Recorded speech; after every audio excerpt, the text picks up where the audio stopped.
siya. At masipag ka mo, ah.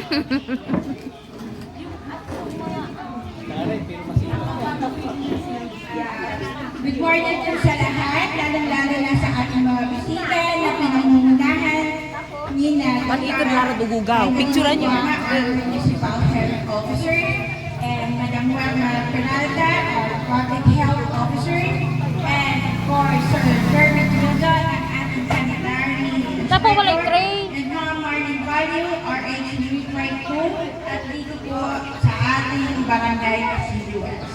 At sa ating din po mahal na ama ng Kasiliwet, Christopher S. Value, at sa mga pogi at magagandang kagawad, barangay official ng ating barangay.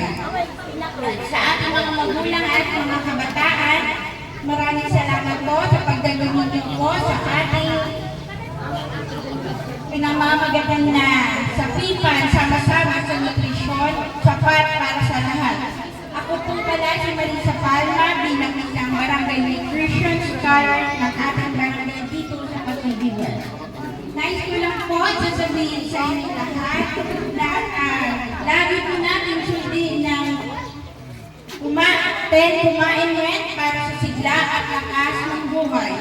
Una po, kumain po tayo ng iba't ibang pagkain na masustansya na paano natin ipapakain sa ating mga anak.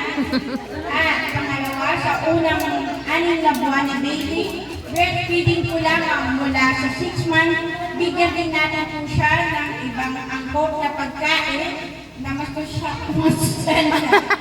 And of course po, kumain din po tayo ng sumayang sutat na nandito ngayon sa inyong harapan. Nakikita ko naman po kung ano yung mga pinaghahanda namin mga gulay na dapat napakain sa ating mga anak. Mga magulang, naririnig niyo ba ako? Yeah! Parang nagugutom na ata tayo no? Joke lang. At of course po, kumain din tayo ng isda at karne at ibang pagkain ng mayaman sa protina. At uminom po tayo ng gatas. At pasensya na kayo, wala kami gatas. Pero may lakot naman kami. At of course po, tiyakin din po natin naging malinis at ligtas ang ating pagkain at tubig na iinumin. Okay lang po ba kayo? And of course, gumamit din po sana tayo ng iodized salt para iwas po tayo sa ano ba tama? Kasi lagi hindi lang po rock salt yung maaari natin gagamitin, dapat maaari dahil gumamit ng iodized salt. And of course, hinay-hinay po tayo sa maaalat at mantika at mga matatamis na pagkain. Ako. Para lagi tayong malusog.